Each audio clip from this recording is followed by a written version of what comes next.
Where'll you be going? Texas? Damn, son, where'd you find this? Go on, make it happen. And now here's Steve and Michelle. Welcome from the heart of Dripping Springs. We are Mallet and Michelle, hosted by me, Michelle Lewis, and, what's his name? Steve Mallet.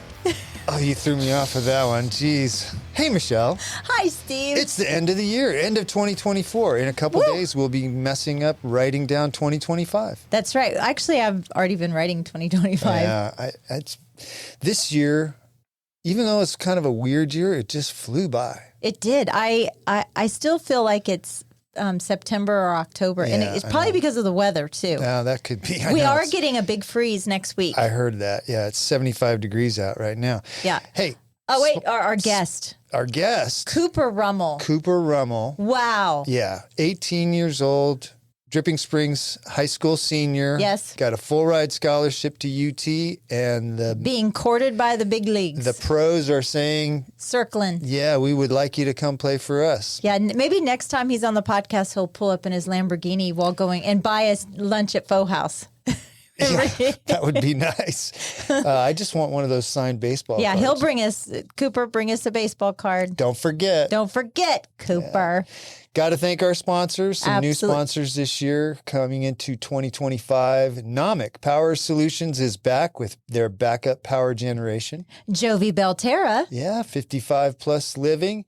South Star Bank. Oh, I love these people. They're first rate people. We love everybody over there, and we're glad that they're coming on for love this them, year. love them. And Mallet Integrity Team Real Estate Professionals.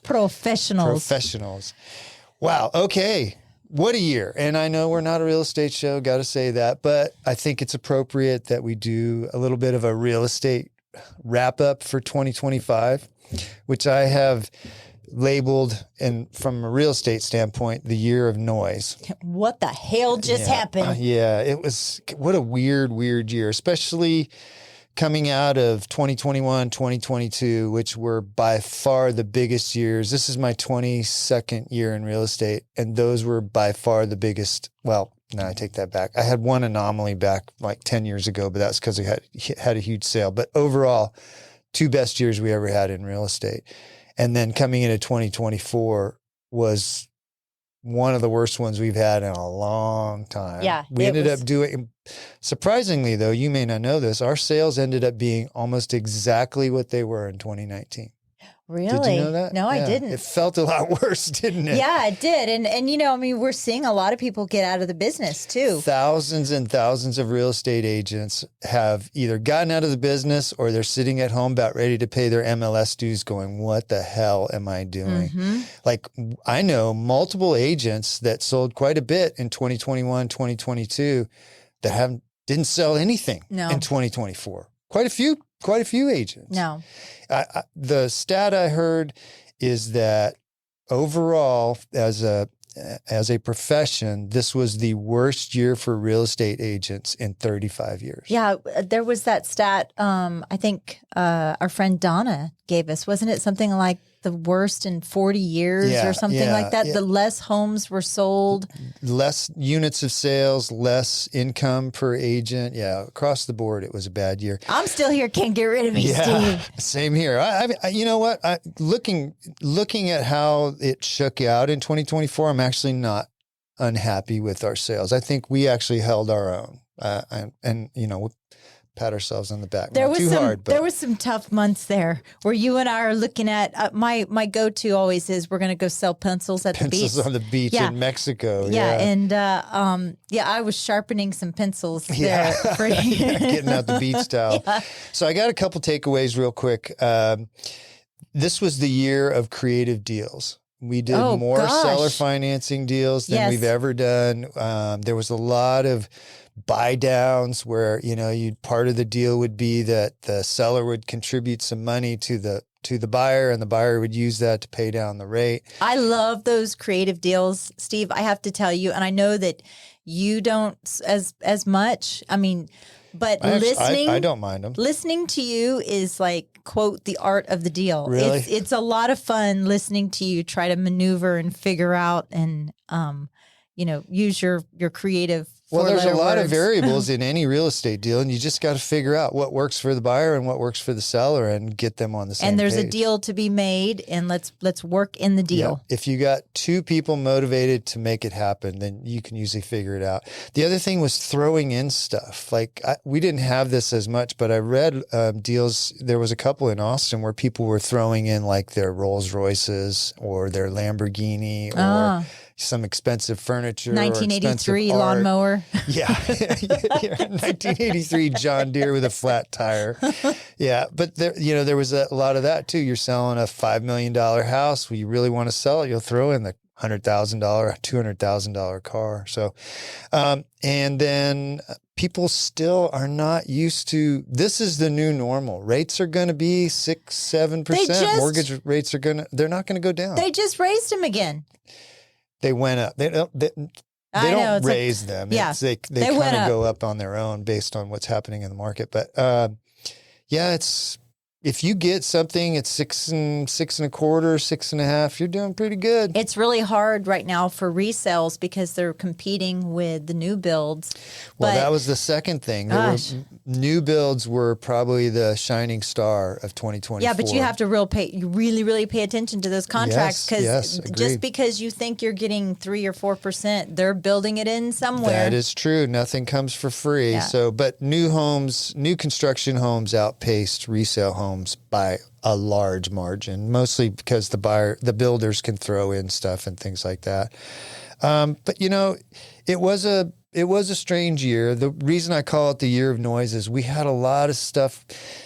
What happens in the real estate industry is when people are not busy, they make up things to get upset about or create waves about. And we had a lot of that. It's we did. If you're selling 50 or 65 deals a year, you don't have time for any of that. Somebody comes to you and goes, hey, did you hear what so-and-so says? Like, I do not care. I don't have enough time for that. But when you're slow, they're like, oh, no, please tell me what they said. My favorite is just grown-ass adults acting like... There is no such thing, Michelle. Just acting There is no grown-ass childish. adults. I almost had to take my earrings and take my shoes off. Meet you at the hill. That's right. In the end, any 50-year-old turns into a 12-year-old if they don't have enough to do. So, but, I'm very optimistic about 2025. I think things are really looking up. People are feeling better about it than they ever have. And kind of good and bad. Like you said, we've lost thousands of real estate agents, and that's going to make it better for the professionals that are left. So there's my real estate wrap up for 2024. I tried not to give you any weird, boring stats like Scotty says. People fall asleep when I do that. No, I think that was really good. It was an interesting year, and I am looking forward to turning the page on that. Isn't it funny? It's just a calendar day, but we feel like it's like this whole new thing in front of us. Yeah, let's turn the page to 2025. So Sierra got me this last year for Christmas, and for December it says adulting is bullshit. Isn't that the truth? That is the truth. So yes, I have to agree. But in our year review, I wanted to look back a little bit on our guests that we had in 2024, and I was telling you a couple of them, and I was like, we didn't have this person on this year, and you're like, what? It's so funny is that we sit down once a week with somebody, and we call it breaking bread. Yep. We break bread with somebody. We find out about their life and who they are. And sometimes things get jumbled and mixed, and we're like, but okay, so here's a little preview or rundown of who we had. Politicians and public servants. This was the year that we had a lot of them on. We had, of course, Sheriff Anthony Hippolito, the incoming sheriff. We had the outgoing Gary Cutler, which he was hilarious, by the way. Gary was a lot of fun. If you didn't hear him, that was pretty funny. I think when he knows he's retiring, and when you know you're retiring, you're like, I don't care anymore. I'm just going to say it like it is. And we actually gave him our bench that was out front. He loved it. We had a wagon wheel bench, and we said, you can take it. He said, no, I don't need it. And then a week later, it was gone. We gave it to him. Judge Tanner Neidhart, which I'm very disappointed he didn't win, but he's a great guy. The new county commissioner, Morgan Hammer. Yeah. We, of course, had Mayor Bill Folds on again, which he's always a joy. Judge John Burns. Oh, yeah, that's right. We had him on. Bob Luddy. Yep. Of Hayes Yep. EMS. Then we had the authors, right? We had the Justin Donald, the financial guy, Hal Elrod, he was amazing. yeah. Tucker Max, which I constantly go back to something that Tucker said about taking care of your family and your community first. Then we had the inspiring stories. David James, the Peyton Heart Project. Yeah. He's great. Was that 2024? Yes, it was Wow. right at the beginning. And if you see these little, not embroidered, crocheted hearts, we have some those. around We give them to our guests, and we give them to higher profile guests that they can take them to things. Great organization. Christine Lowance, which I loved her. Nicole Fitzpatrick. Do you remember that one? The Rescue Children. That one. Wow, Steve. Oh, God, that one. You and I was so drained after that one. That was amazing. One was very emotional. Of course, Jennifer Young from Red Arena. Carlisle Kennedy. She donated her organs. Becky Jordan, which we love. Becky. Sydney Smith. Jocelyn Myers. Denver. Friedenberg and Shelby Eccles would hold the driftwood thing. And then, of course, we had some our business people here in Dripping Springs. Dr. Courtney Lampkin, the chiropractor. She was great to get to know. Brian Stackhouse, we really like him. Brian's a great guy, too. Melena Christopher, the attorney. We had Randy Livingston, Chris Betts. Wow. Let me tell you, Chris Betts, I have known her socially for years, but I have followed her social media. She is a very, very, very talented interior designer. She used to be an anchor on K-View. On K-View, that's right. Wow, she's amazing. Of course, Andy Higgins, Trey Powers, Stacy Hogue from 12 Fox and Vista Ranch. God, that's funny. You forget how many people have been in this studio that we've spoken to. Well, what about enjoyed this one? Meeting. Amanda Rudolph, the Dragon Lady. Oh, that's right. Yes, we had our first, she we had brought a animals. crocodile. Thank you, Jesus. It wasn't a snake. I was so afraid that it was going to be a snake. And Scott Friedeck, shout out to Scott for our beautiful guitar. Beautiful custom guitar. Dr. Sarah Saxon. We had Rachel and Daniel Van Doveren. The Jeep, remember we went and they drove us around and that was really $400,000 Jeep resto mod. Oh gosh, that was super cool. And then we had kind of our outliers. We had Pastor Clay Barton, we had Tracy Neef, Patrick Resnick, Travis Tyndall from Hayes City Store, which I love that place.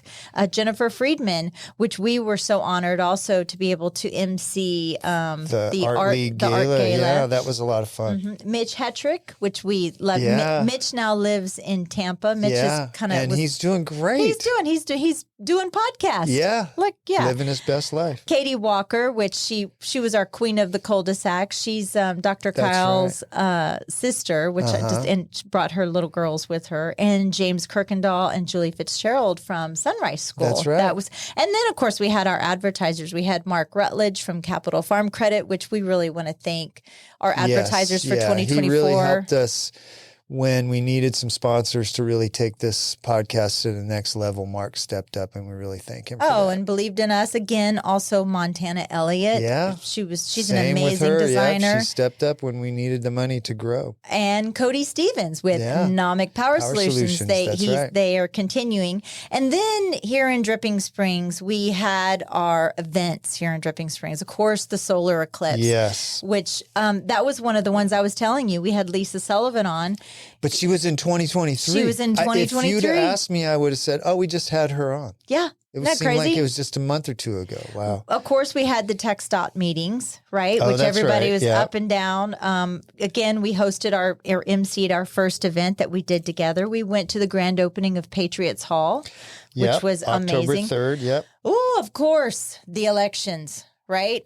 The elections. Yeah, total elections. And then just to kind of, of course, there's always the Dripping Springs neighbors drama and BS. Are we getting a Target? We getting a Walmart? Oh, are those apartments? Are they, whatever? But the thing I'm seeing over and over and over again before I kind of you and I go into pop culture, what happened in 2024 is people slow down on 290. There have been way too many accidents and deaths. Fatal accidents. Yes, and this is insanity right now. It's speeding, but it's also, I see it every day. It's people driving on their phones. They're driving and, texting or watching. I saw a guy driving down the road watching a video. It's like, come on, people. That's not safe. You think, well, that person probably thinks, well, I wouldn't drink and drive. Well, you are just as dangerous watching a video driving down the road at 65 miles an hour as you are when you've had 6 beers and you're trying to drive yourself home. I know. I have been guilty or am guilty sometimes of looking at my phone and texting and driving.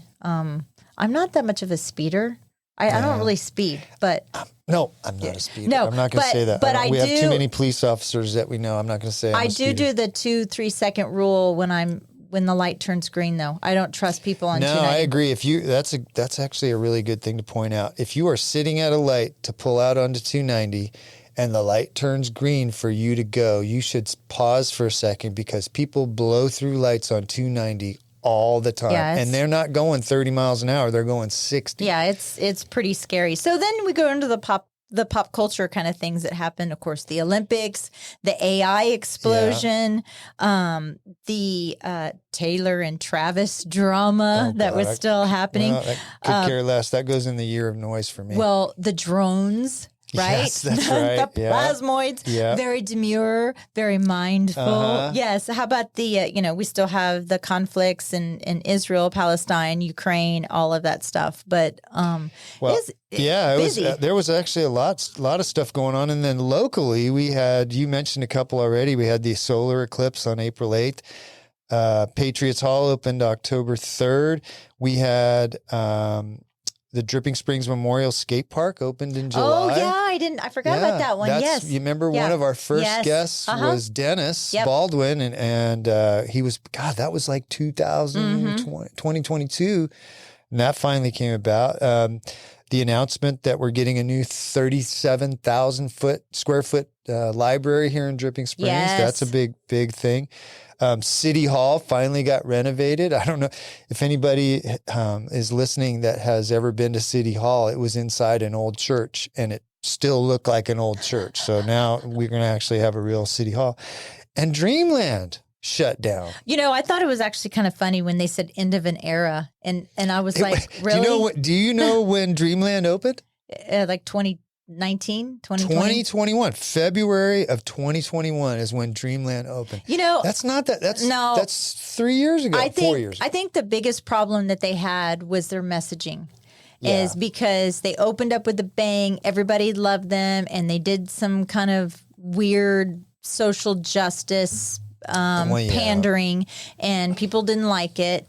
And then they shut down for a little bit, and then they soft opened again, and it was just weird. And they had food for a while, and then they and then they pared down the food, and then they brought food back, and it was terrible. Yeah, I know they had a lot. Do you know what's happening to that place? I really do not. We knew Steve Kuhn, who we helped him on some real estate deals, but I have not talked to him in year and a half. So I don't know what they're doing there. I know he just had a new baby. I know. Oh, really? I didn't know that. Yeah. Oh, wow. He had a baby, so maybe that's what's going on. So. But personally, this past year, 2024, my middle son, got out of the Coast Guard and he started med school.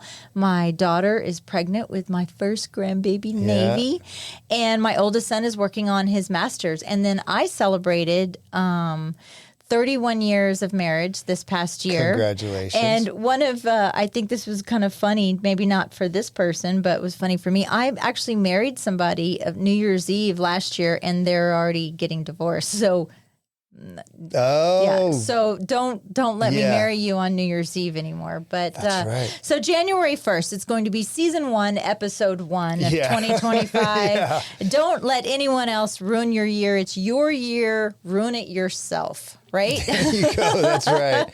Yeah, 2025 for me is going to be my year of purposeful thankfulness. I'm going to try and focus on all the good things we have in our lives that we should be thankful for every single day. No glass half empty, Steve? I've never been a real glass half empty kind of guy, but I have, I tend to get when things are bumpy, I tend to get stuck in the mud and with that. And I'm going to try and focus on all the good things that are happening. So we'll see. Because you just never know. How it goes. You just never know. I mean, your birthday's coming up soon. And I'm going to be 62. I'm a lot closer to the end than I am to the beginning. You're not in the winter of your life yet. Am I not in the winter? No. I'm in the late fall. I'm in the late leaves fall are of my falling. life. Yes. Now the leaves are down. They're on the ground. I'm raking them right now. The leaves are falling. Well, you know, 2024, we laughed, we cried, but we survived. And on to 2025. And on that note, we're going to take a little break and get Cooper Rummel in here and talk about his baseball career and what he's got going on. Are you tired of being left in the dark when the power goes out? Say goodbye to blackouts with Nomic Power Solutions. As your full-service Generac dealer, they offer individually designed backup power solutions. From start to finish, they've got you covered. Nomic Power Solutions, keeping you powered up. Call or text 512-387-4232 or visit nomicpower.com. Follow on Instagram at Nomic Power for updates. Nomic Power Solutions. Protect your home, protect your family, stay ready. Southstar Bank has remained true to its Texas roots for over 100 years. A commitment to the people and communities they serve, along with flexible financial solutions, allow their clients to shine. Mortgage loans, checking accounts, or complete business solutions. Southstar Bank is your financial partner. Southstar Bank, trusted by professionals, backed by tradition, built for Texas. SouthstarBank.com. Member FDIC, an equal housing lender. NMLS 410624. Jovi Belterra, life is better here. This vibrant 55 and up community is located in Dripping Springs, just right outside of Austin. 1 and 2 bedroom homes, resort style amenities, and just steps away from shops and restaurants. Forget the yard work. This is your time to relax, meet new friends, and enjoy the life you've dreamed of. Jovi Belterra, life is better here. Live JoviBelterra.com, 737-387-6870. This show is brought to you in part by the Mallet Integrity Team, serving Dripping Springs, Austin, and the surrounding areas of Central Texas since 2004. When you need the best real estate advice and service, give them a call at 512-829-2062 or email them at malletintegrityteam.com. And now here's Steve and Michelle. Welcome back. We are here with Cooper Rummel, future Hall of Famer, current Dripping Springs pitcher. No pressure, Cooper. No, Hall of Famer already. 6A Pitcher of the Year. Welcome, Cooper. Thank you. Yeah, it's welcome to the show. Yeah. So you're 17? 18. 18. Just 18. turned 18? I know I look 17. Yes, you do. You look very young. You're senior at Dripping Springs High School? Yep. Okay. And are you born and raised in Dripping? I was born in Lake Travis, but I mean, I moved here when I was 1 year old, so I don't know if that really counts. That's born and raised. Yeah. Born and raised. So all through Dripping Springs schools, all the way to now. Mm-hmm. Yeah. I went to DSES, then Sycamore, then high school. Oh, that's great. And when did you realize that baseball was a big thing for you? I've been playing it since I was probably 6 or 7, but I got really serious probably around, 12U, Really? I would say. Honestly, when I started playing baseball, the first year my parents signed me up, I hated it. My dad was coaching with one of his friends, and I don't know what it was. Maybe it was just my age, but I was super clumsy, and baseball was not my thing. Yeah. I like to go run around and stuff and play other sports like soccer, but I was horrible at baseball. So Really? horrible at it. So do you remember the moment you said, I want to take this very seriously?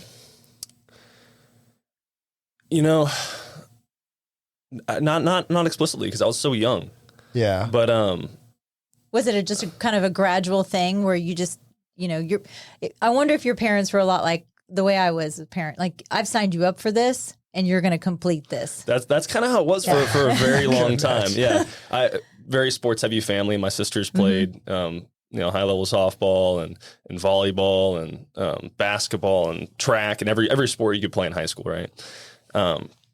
So my family's always been real big into sports. They signed me up for baseball. We did lessons and stuff, and I stuck it out for a long time.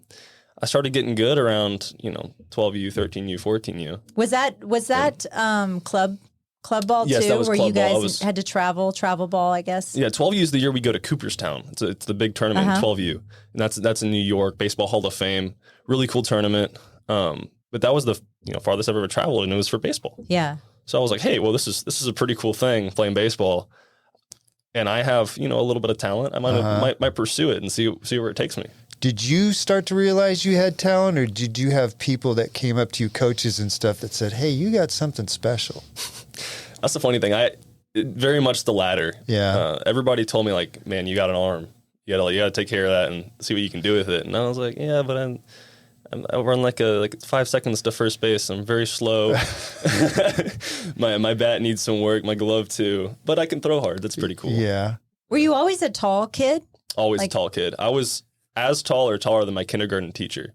Oh my And she might have been like 4'2", but still, it's all perspective. Yeah.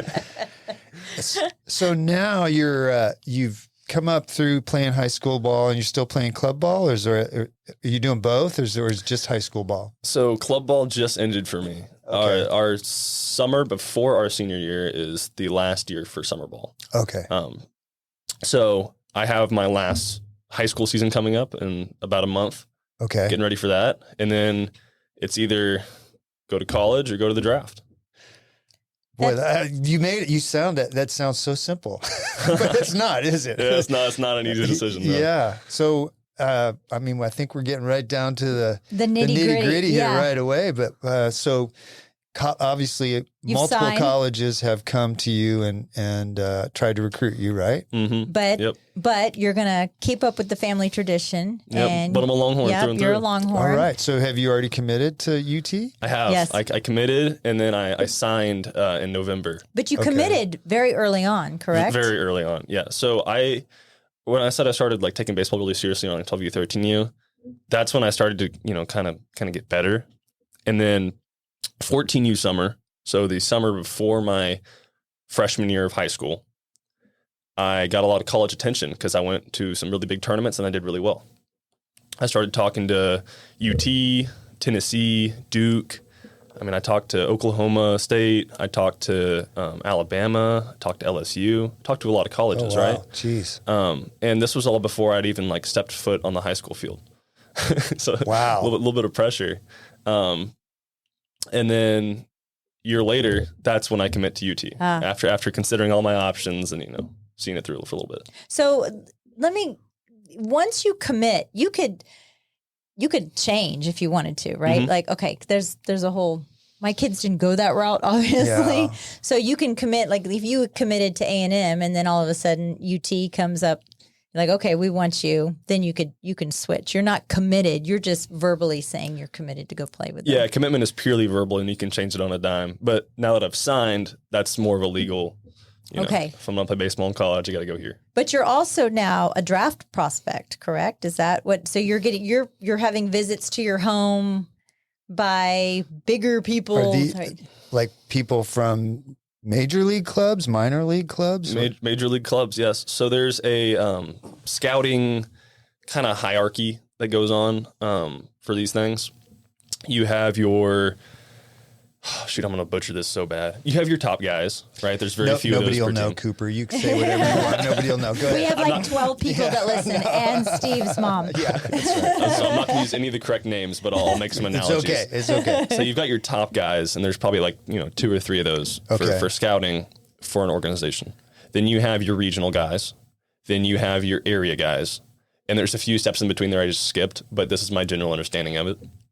So far, what I've been talking to are a lot of area scouts. Okay. So guys whose region is the, northern Texas or Houston, Louisiana, and Austin. Stuff like that. So they come and visit, and they try to get to know me, ask me a lot of questions. And then if they like you, then they pass your name on to the next tier. Yeah, like, hey, this guy's pretty cool. Why don't you come take a look at him in the spring when he pitches, right? That's interesting. Yeah. It's so interesting. So are you going to UT on a scholarship? Yes. That's awesome. That's really cool. Yes, very fortunate. Yeah. But if a club comes along, say it's a minor league club that wants you to play for them. What would you do in that scenario? Somebody comes and says, why don't you play minor league ball for a team that feeds into, because I think that's how it works, right? You play for a minor league team that feeds into the whatever, the Astros, Dodgers or something. Mm-hmm. Yeah. What would you do? So that's a very tricky question. Yeah. And I've actually had a lot of scouts ask me that because they want to get a feel for, are you thinking college or are you thinking pros? And I would say it would take a pretty hefty offer to make going to UT the wrong decision, right?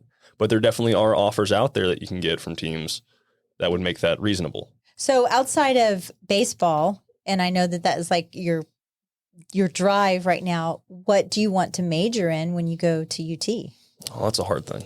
So I have I would say a pretty intense passion for sports science. Uh-huh. So that's like anatomy and biomechanics and whatnot.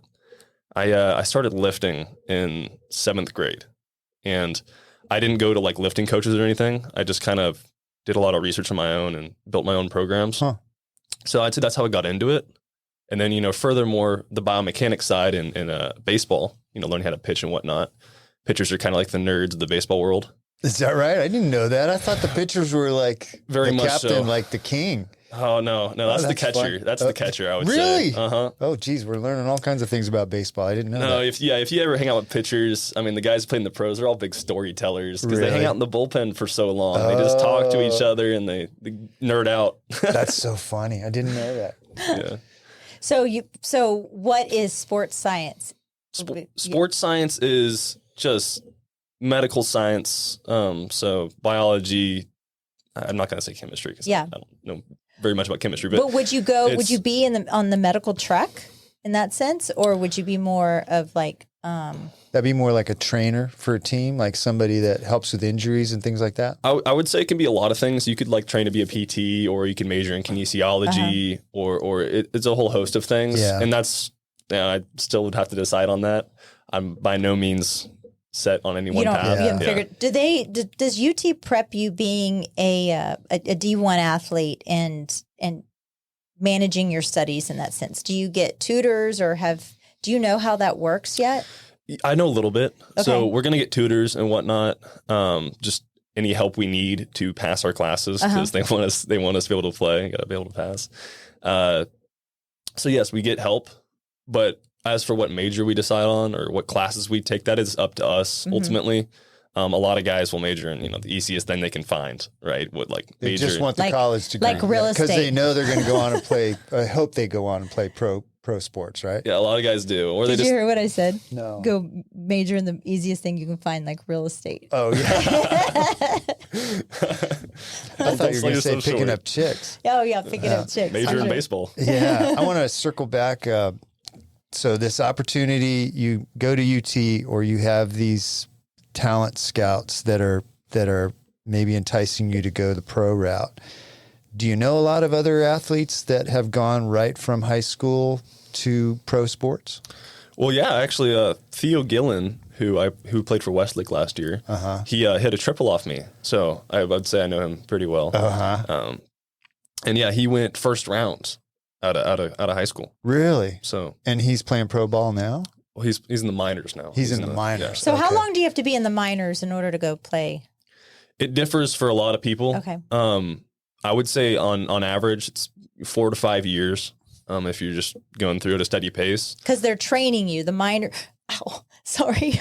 Oh, it's my back. Michelle has sciatica. She sounds like an 80-year-old woman today. I just moved wrong. I totally forgot what I was going to say. Oh, so you're there in the minors. It's more they're training you, they're grooming you to move up to that higher level, right? Yeah, you're not, hopefully you're not heavy on the grooming, but yeah, right. Exactly, not heavy on the grooming. But it's a training process. You go from facing high school batters that can't tell apart my fastball and my changeup because they're both just really fast. And then you go to these pro guys who will just, if you make one mistake, they'll hit the ball over the fence 500 feet. It's a big difference. So if you're a guy like Paul Skeens, who was drafted out of LSU at his senior year, first round, right? He went through in a year because he's Paul Skeens. But most guys... Couple of years, 3, 4, 5 years, yeah. If you go to college and you play 4 years in college, is there a chance they draft you right into the majors? There is a chance, yes. Yeah, so that does happen. They don't. Not everybody automatically goes into the minors to be. Wait, no. Sorry, I misunderstood the question. Yeah, no, you can't ever skip the minors. You at least need to have is like that some right? initiation I phase, didn't know that. Okay, so that's real interesting. You know, I hear you're living and breathing all things baseball, but how are you taking your downtime and still enjoying your teenage years? You're still a kid in a sense, right? And I know that club sports take up a lot of time, and probably God bless your parents also, because it takes up a lot of their time and money and effort as well. But how do you wind down and just be a kid? Well, that was something I had to kind of learn. I would say a couple of years ago. I was going way too hard. I would be lifting 5 days a week, so all the weekdays, and then 3 of those days would be 2 a day. So I'd wake up at 5 in the morning and I'd go to Golds, and then I'd have baseball practice somewhere in there during school, and then I had 6 other hours of the day just being school. Wow. And man, I had no free time, and I was burning out, and my body was kind of falling apart, and it ended up being pretty miserable for me. So what I had to learn was, hey, you can't outwork all your problems, right? You got to work smarter, not harder. And it's a very cliche saying, but it's very true. It's so true. So now I really focus on a lot of hobbies and stuff, and hanging out with my friends, and downtime, recovery. Recovery time is so important, and a lot of athletes don't understand that because, like I said, they want to outwork all their problems. Yeah. But I got to recover, because recovery is growth. It's like that's been a thing forever, but it's just like in the last couple of years, people have started to figure that out. Like getting enough sleep, eating well, recovery time is just as important as the time in the gym and the time on the field. Like a lot of athletes never got that. They would go through what you went through. They just push. And then all of a sudden they got an injury, and that takes them out for a month or two, and their body recovers, and then they go back to, as hard as they can, and then they get injured, and that. Yeah. So the recovery is what keeps you from falling into that cycle of injury and then recovery. What does that rare day off look like for you? Rare day off. Today is one of my rare days off. Oh, podcast. He does podcasts. Yeah, I think this is your first podcast, is it not? It is my first podcast. Okay, we'll have to get an autograph. So no pressure or anything, but we've had some guests on here that are just like rising stars now. So I heard y'all had Ty Myers on Yes, here. we did. Yeah, man, he's You're in the killing likes. it. You're in the Yeah. like. We were Ty's that first was podcast us. too. We were his first podcast. Yeah. I've known Ty since I was little. Yeah, he's killing it. He's doing really great. Very much cool. Yeah, he's he's super good. talented guy. Yeah, he's a great artist. So today's your day off. Besides podcasting and shooing away the fans, what are you going to do today? Just hang out with your buds? Well, Or are you going to work out in some fashion? No, I'm not going to work out today. That's okay. That's day it. off, Recovery. right? Recovery. Yeah. No, I woke up at 9:30. That's not when I set my alarm, but I hit snooze. Yeah. Most people wouldn't think, an elite athlete, you're going to wake up at 9:30. What you doing? No, yeah. Sleep, But, man. the Sleep holiday. is important. Yeah, sleep. I just slept 11 hours, so I think I'm good. But That's great. I'm not laughing because I know how important I that wish I is. could sleep 11 hours. I wish I Pretty could nice, sleep right? 4 hours. Well, I'm going to go home and I'm going to eat, because got to fuel, right? Eat a lot of food. I eat a lot of food. Yeah. A lot of protein? A lot of protein. Yeah. Yeah. We have probably like 40 eggs in our house at any given time. Wow. Just we buy 3 cartons at a time and Wow. then mow through them. We have an entire butchered cow in our freezer. Oh, jeez. Wow. We have 3 freezers at the house, and one of them is just a giant ice chest with Really? beef in it. Do you have a kind of a structured diet that you keep to? I would say yeah, because not structured, Yeah. but a pretty rigid diet, because I grew up with food allergies. Okay. Right? Tell us about that. Okay, so I was deathly allergic, anaphylactic to milk, eggs, peanuts, tree nuts, and gluten. Oh, growing up. jeez. Oh my gosh. If you know anything about those, they're in everything. Everything. Yeah. Right? So growing up, I was kind of a caveman. I just ate meats and vegetables. We had this joke, like on my first birthday, my mom put in all this effort to make me a cake that I could have, right? And she almost killed you. No milk, no. No milk, no eggs, no gluten. No fun. All the stuff that makes it taste good. Funless birthday cake, yeah. Yeah. It wasn't funfetti. It was no fetty. Being 1 year old, I didn't have the conscience Yeah. to, pretend that it was good. I spit it out. Oh, and, and what my dad did is he shaved me a couple pieces off of his steak that he made, and I started just munching on that. And 1-year-old, I don't even know if I had teeth yet, but I was just gumming it down. And since then, it's been kind of like a birthday tradition. We just make like a ton of meat. Have you grown out of any of those allergies? Yes. I can have peanuts now, and I can have milk and eggs, but I kind of stay away from milk still because it's kind of dodgy. So, did you do something to build up a tolerance to that stuff, or did it just go away with age? It just goes away with age. Your immune system changes as you get older, and you get lucky sometimes. Yeah. Tree nuts, I don't think will ever go away from me because that was a big one. Yeah. I eat it, my lip goes 5 times bigger than it should be. Do you carry an EpiPen with you a lot of places? I'm supposed to, like legally, but yeah. I had one and I carry it with me, but it scares the hell out of me just poking that thing in my quad like that. Can we do it right now? Yeah, just poke it in my eye.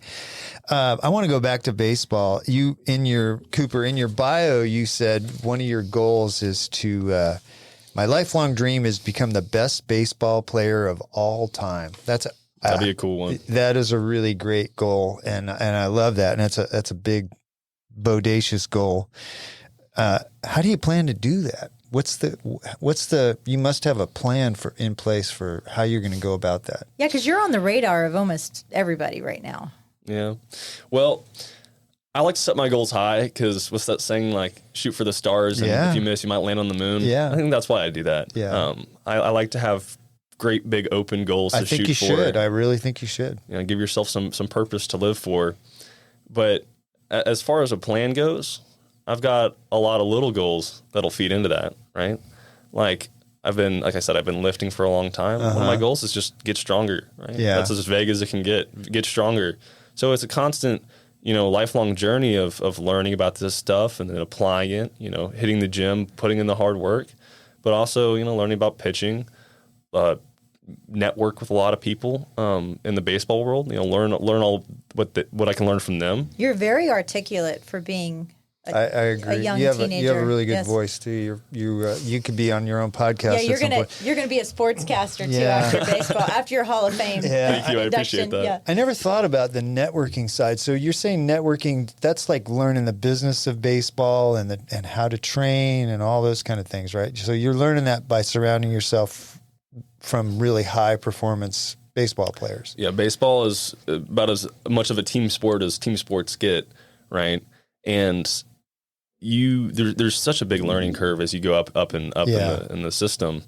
And I've been fortunate enough to meet people like the USA coaches, our manager, Rick Eckstein, our pitch coach, Brad Penny. These guys have, been around pros or been in the pros for a long time. And you were on the U.S. national team. You went to Panama this year and you guys won against Venezuela, right? Yeah, I kind of just skipped over that.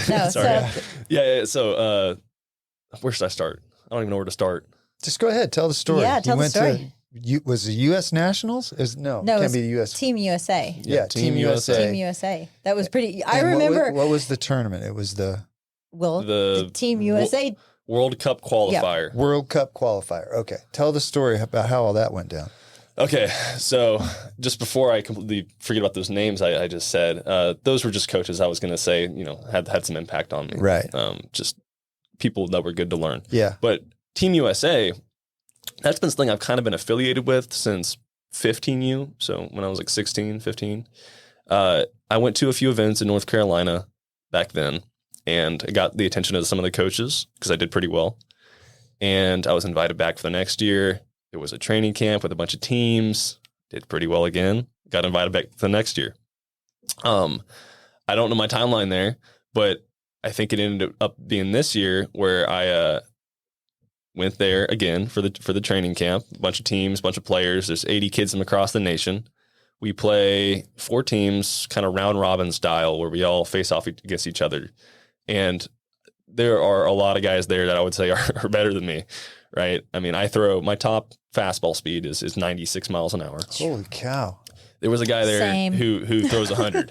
Right. Really? Wow. Yeah. Damn. That's crazy. Yeah. I watched somebody in a game that I wasn't playing in take 98 to the ribs.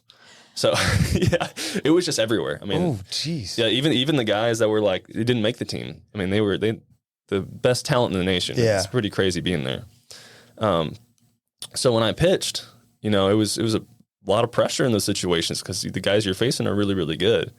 But I managed to pull it out. I managed to do pretty well in my outings, and I felt pretty good about it.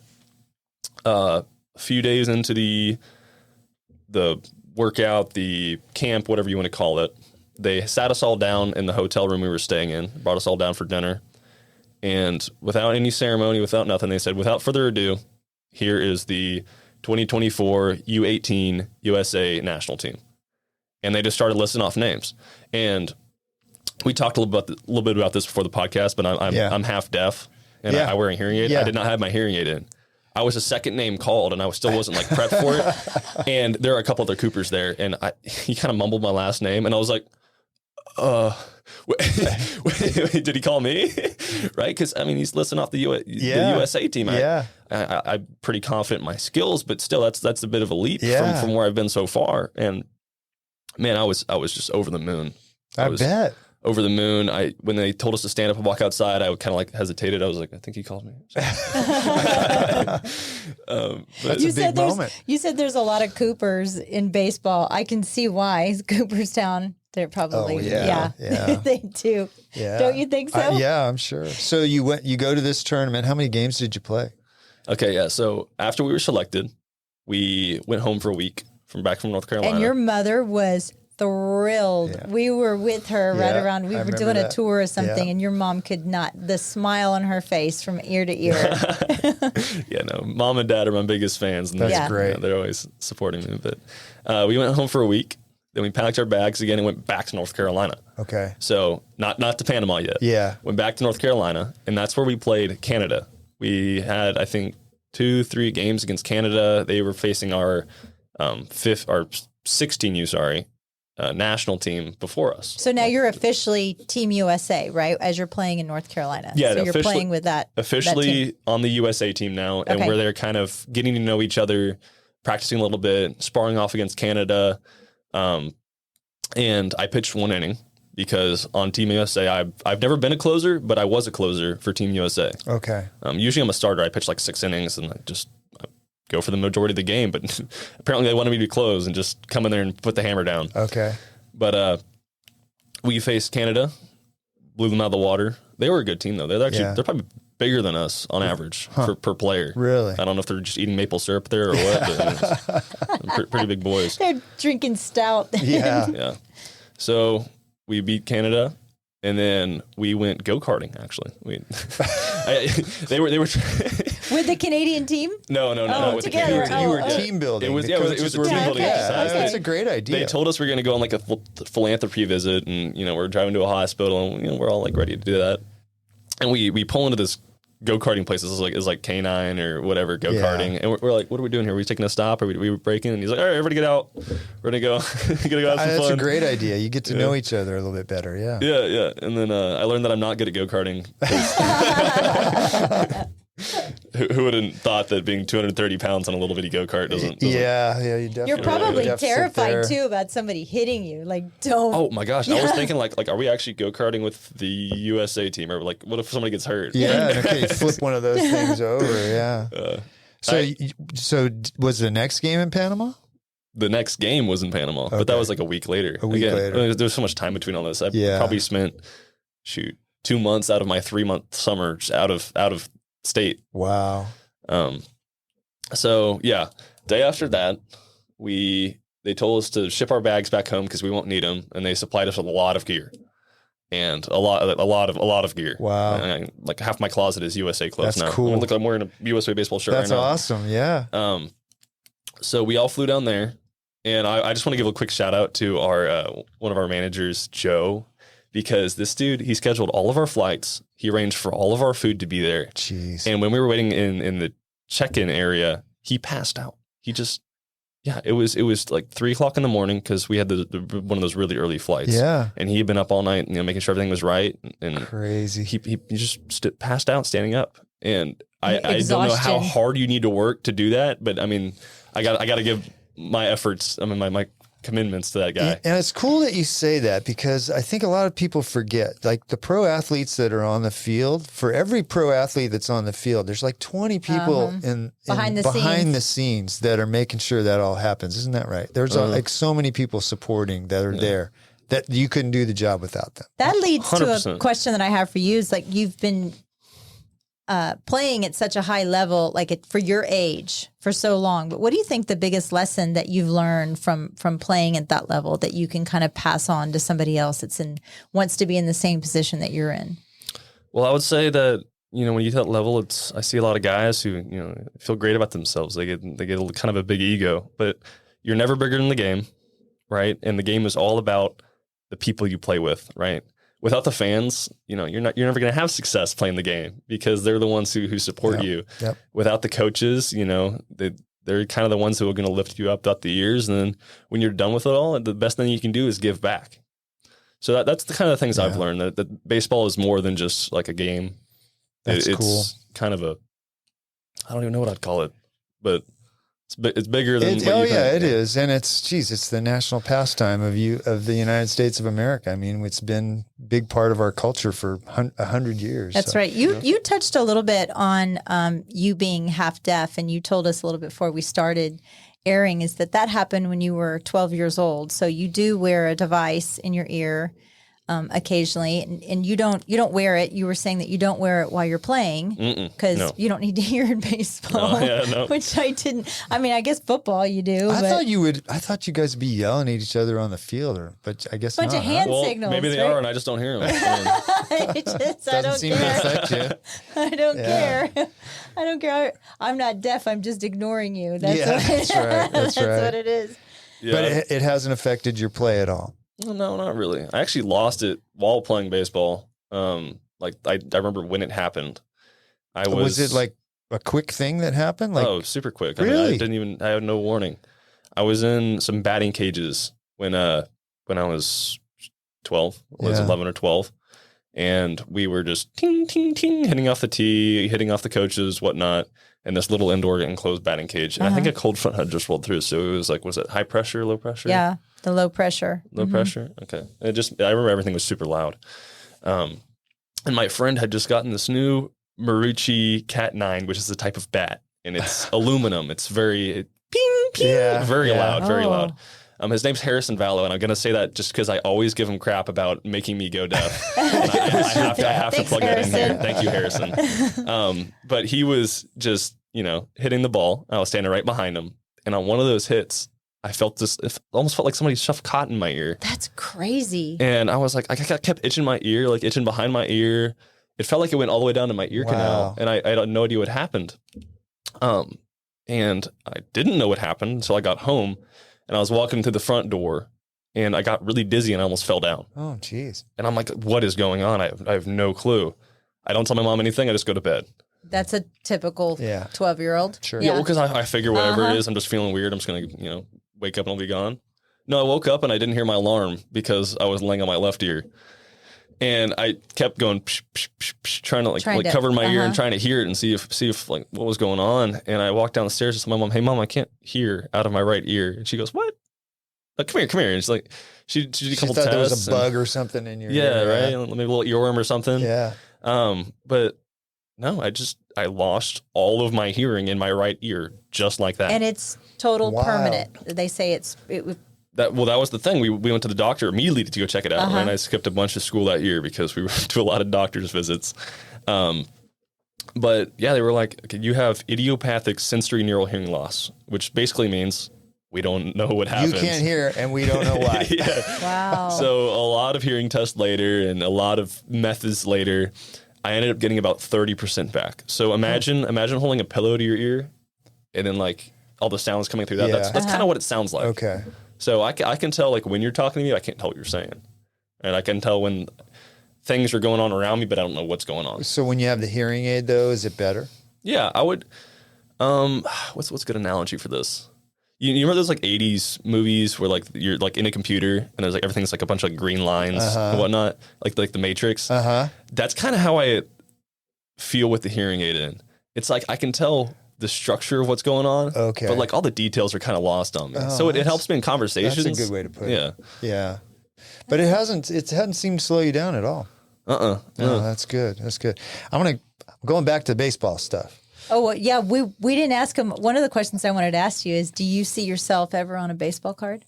A baseball card. That's 2 questions of mine she's stolen, Cooper. Well, actually, the USA made baseball cards for us. So, oh, really?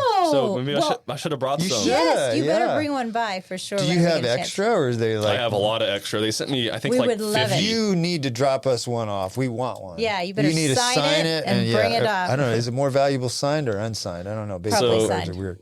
The USA, one of the things they had us do, because they have a deal with Phenom, who makes baseball cards, is every time I've been there for all the events, they sit us down and they have us sign.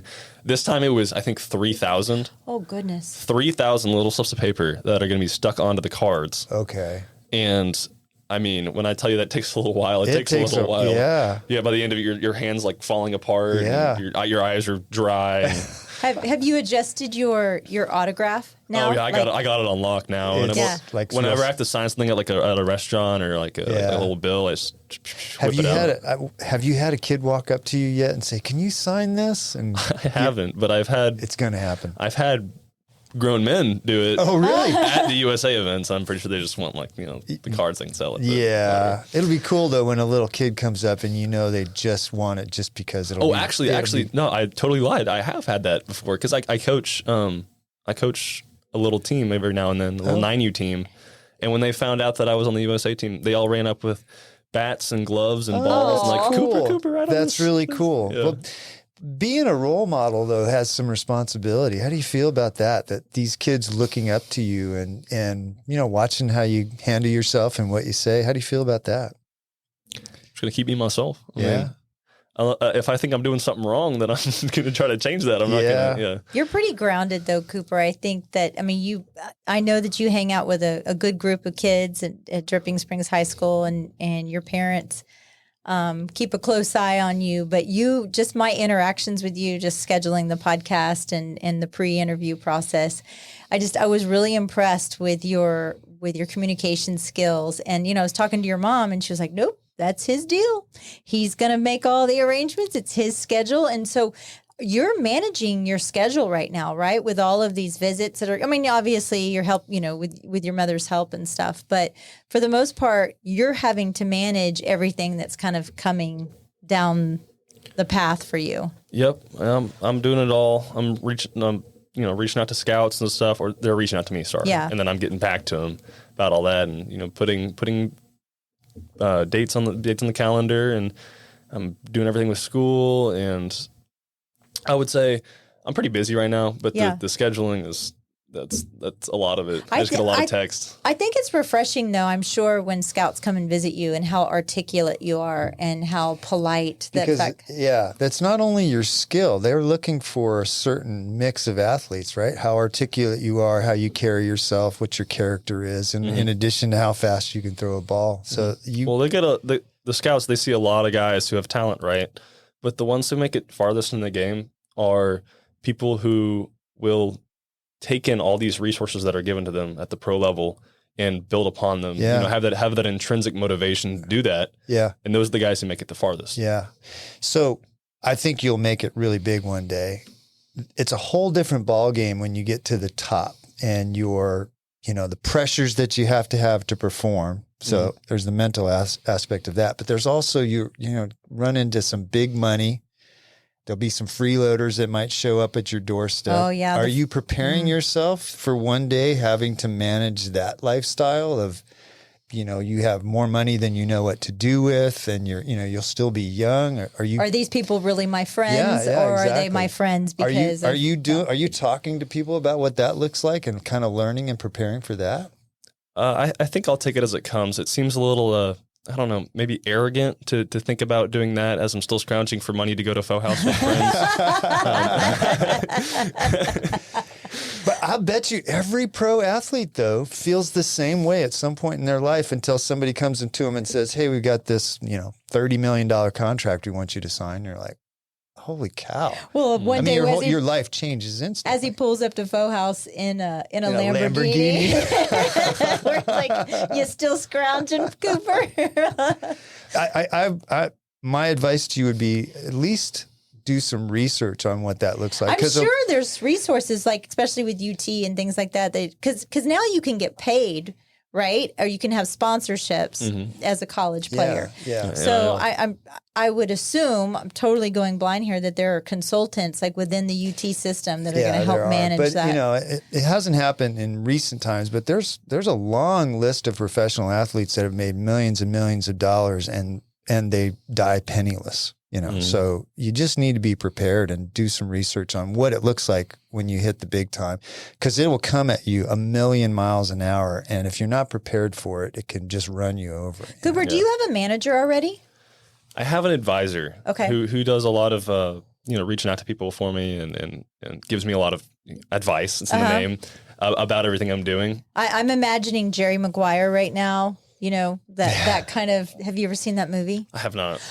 You haven't seen that movie? Cooper. Okay. The movie, is it called Jerry Maguire? Yes. No. Yes, it is. Oh, okay. You need to go see this movie. It is, yes, that's it. Okay, that is your homework. That's your off homework. And you will know where he's like, show me the money. He's That's like an right. agent. I was thinking, what's the other one? Moneyball is what I was thinking. Moneyball. I've seen Moneyball. Okay, you need to watch Jerry Maguire too. That's going to be but that's what I'm thinking of. Is like when I think of a manager or an agent is like some kind of slime. Well, slimy, you'll get to a point too where you'll have manager or agents that'll knock on your door and want you to sign with them because they get a cut of everything you make. Well, So right now you got to just go have to through be mom real and dad careful. too. Yeah. I'm sure. Yeah. Well, you've got a great You support do. system. Yeah. Great in that support sense. system, and my advisor. I will say he's not a greasy Yeah. slime No. ball. I love him. No. He's been working with me since I was like 15. Yeah. And I mean, just a guy throwing hard, and he helped put me in contact with some great people, and he works really hard. That's so, wonderful. Yeah. I have some trust in him. Well, that's good. At the start of the podcast, you mentioned that you've always thrown really hard, but that you were just sort of average running and hitting. Have you been working on that and making that better? Oh yeah. Well, I want to say throwing hard. When I was little, I threw like really, really hard. Yeah. I remember we had this Sandlot tournament when I was 11, 12. I don't really remember, but it was a bunch of friends, a bunch of my Dripping Springs guys. Into season tournament, and this catcher that never caught me before went up there, and he's like, "Dad, I don't want to catch this guy. He throws too hard."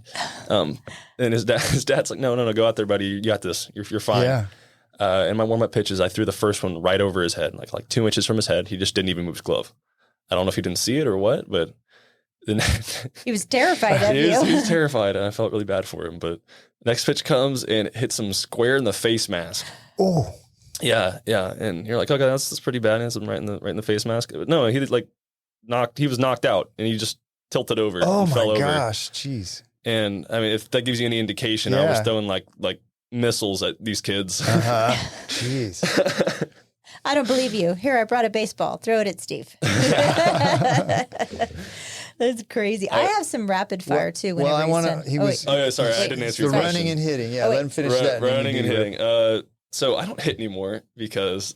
So you don't have to hit. I don't have to hit. No, I'm a pitcher. In the big leagues, pitchers don't hit unless you're Shohei Ohtani. So I did not know that. I did not know that either. I so don't. is that what it's a pretty set rule. a pinch hitter is? Is that somebody that comes in? I don't need. Shows you how much we know about baseball. He just laughed at us, or me actually. I know about baseball because I like Cracker Jacks. Jeez. So the pitcher doesn't hit or run. So you have somebody that's designated to do that for you? Okay. Designated hitter, you're DH. Oh, okay. They're the guy who hits for the pitcher. Okay. Unless, like I said, you're Shohei Ohtani, who is the one guy who does both. Because he's a good hitter and runs well. Yeah. Baseball lessons by Cooper. Yeah. Yeah. So you didn't have to work on your running and hitting. You just had to work on being the best pitcher you could be. Yeah, I didn't work on my hitting. I did work on my running, though, because I think being an explosive athlete and being more coordinated can help you across the board as a player. Yeah. So I'm not going to pretend that I'm, Speedy Gonzalez, but I have gotten faster. Oh, good. Hitting the gym helped me with that. I put on some muscle mass. Became as I aged, I also got more coordinated. Whereas when I was 14, I couldn't tell where the ends of my fingers were, and I kept bumping into things, and I threw probably. That's pretty common for 14 years old. Yeah, well, I was really clumsy. I don't even know how to like describe how clumsy I was, but it was like Dumbo. Yeah, the elephant. That reminds me of like Tate. Dumbo, it is. Yeah, Tate. My son, he was a defensive end for Dripping Springs High School. He was a wrestler, but he was just arms and legs. He was 6'2", just gangly. And then when he went to the Coast Guard, we were like, how is this kid going to do it? And it was like a switch that went off in him, and his body just started to change. He graduated when he was 17 too, though. But like you started to see his body. So like when you're 19, 20, all of a sudden part of that is he started using those muscles and tendons in ways that he hadn't been using them before. I can only imagine him as a wrestler, just like it's like fighting an octopus. You got limbs going everywhere. Yeah, they called him Slapping you in the spaghetti face. arms. I got one question, and then I want you to do your rapid fire. But social media, as far as what you're doing now, is that real important in you pursuing this goal of being a professional baseball player? Social media.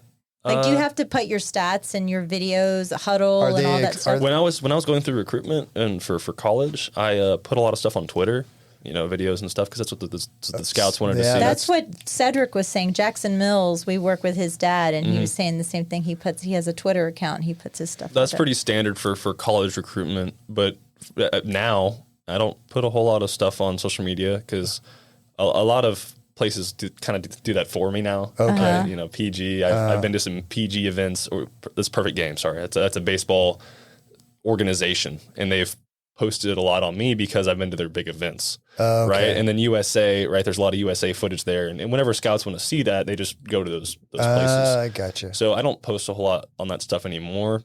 When you're on Twitter, though, like, and you're posting your stats, are you using hashtags, and so that these scouts know how to find? Or are you just posting? It's just under my name. If they want to see my stuff, they look up my name. Interesting. Yeah. But I have a baseball account on Instagram that I haven't posted on in I don't know how long, but it has some of my original videos. Oh, we'll have to look that up.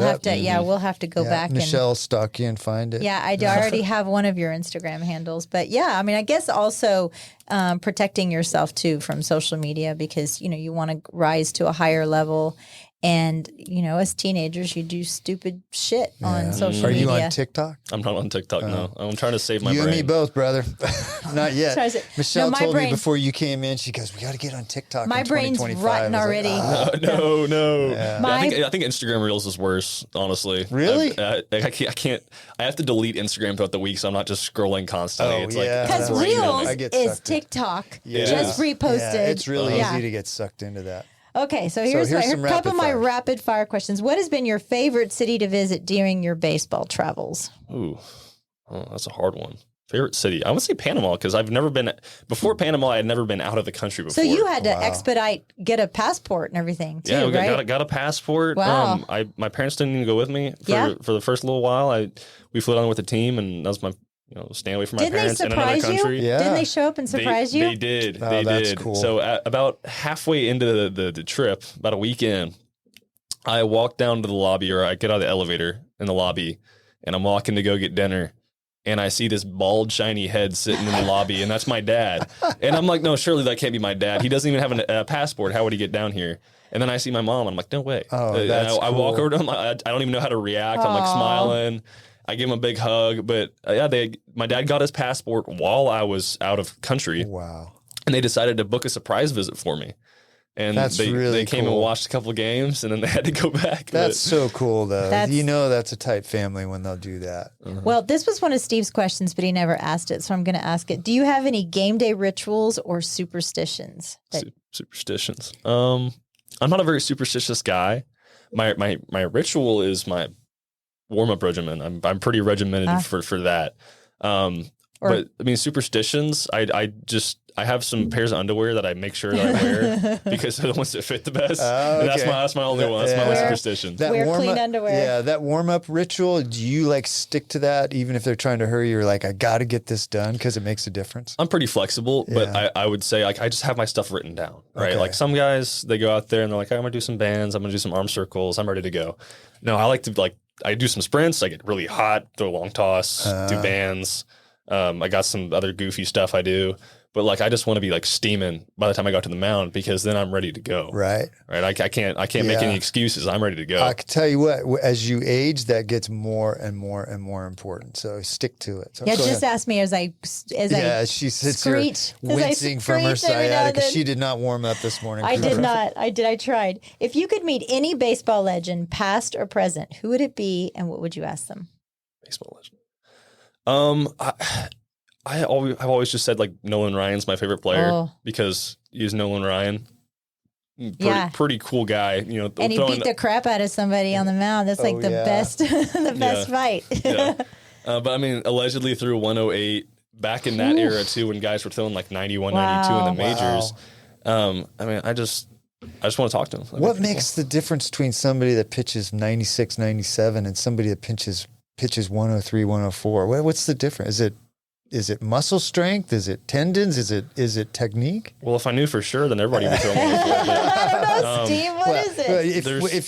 If you know the reason, it's a lot harder. It just knowing it doesn't mean that everybody can do it. So I would say there's a mix of things, and I can get pretty technical about it. But my recipe for velocity is I use the force equation. Force equals mass times acceleration. Yeah.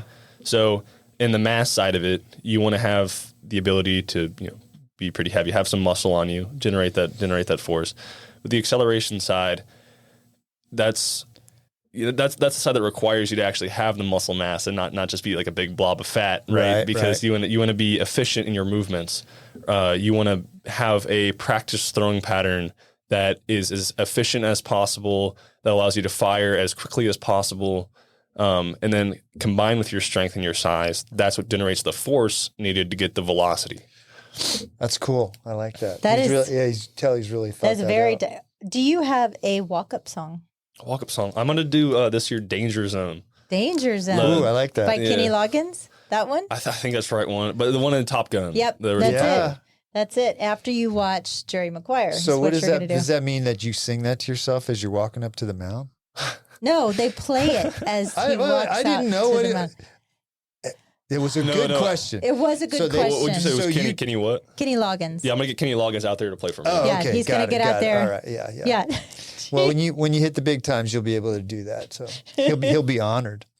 That's pretty funny. Okay, and my last question is, do you have a nickname on the field? Or that you could share that it's not?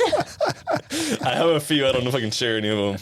They're all just kind of plays on my name, but I think I've said enough about the nickname. Okay, we're not going to get it out of him. Oh, that's cool. Well, Cooper, man, I think it's going to be interesting to watch your career path. You really got a good head on your shoulders, and it sounds like you really know what you're doing, and it's going to be fun to watch what happens to you the next few years. Thank you. But I do expect that baseball card because one day it's going to be worth a lot of money. We do want to hear. We do want to hear and see. I mean, we know your mom, but I was going to play the video for you or the song as we leave. Cooper, thank you so much for joining us here today. We really look forward to seeing what happens with your career. Well, it was a pleasure to be here, and I really thank y'all for having me. Thanks, Our Cooper. pleasure. Appreciate it. Jovi Belterra, life is better here. This thoughtfully designed 55-plus community is paired with resort-style amenities and social activities. They offer 1- and 2-bedroom homes located in Dripping Springs, the gateway to the Hill Country. Jovi Belterra, life is better here. LiveJoviBelterra.com, 737-387-6870. From rodeo clowns, teachers or doctors, and everyone in between, Texans have one thing in common: hard work deserves smart banking. At Southstar Bank, whether you're buying your first home, building a dream ranch, or just managing daily finances, our 16 branches across Central Texas are here for you. Southstar Bank, trusted by professionals, backed by tradition, and built for Texas. SouthstarBank.com, member FDIC, an equal housing lender, NMLS 410624. Nomic Power Solutions, keeping you powered up. Get to know your local full-service Generac dealer. Cody and Dylan with Nomic Power Solutions are a veteran-owned, Texas-based Generac dealer and installer. Offering low monthly payment options, it's never been easier to gain independence from the grid. Call or text 512-387-4232 or visit nomicpower.com, follow on Instagram at Nomic Power for updates. Turnkey service including design, plumbing, electrical, and permits. They even offer set it and forget it maintenance plans. Nomic Power Solutions. Protect your home. Protect your family. Stay ready. This show is brought to you in part by the Mallet Integrity Team, serving Dripping Springs, Austin, and the surrounding areas of Central Texas since 2004. When you need the best real estate advice and service, give them a call at 512-829-2062 or email them at malletintegrityteam.com.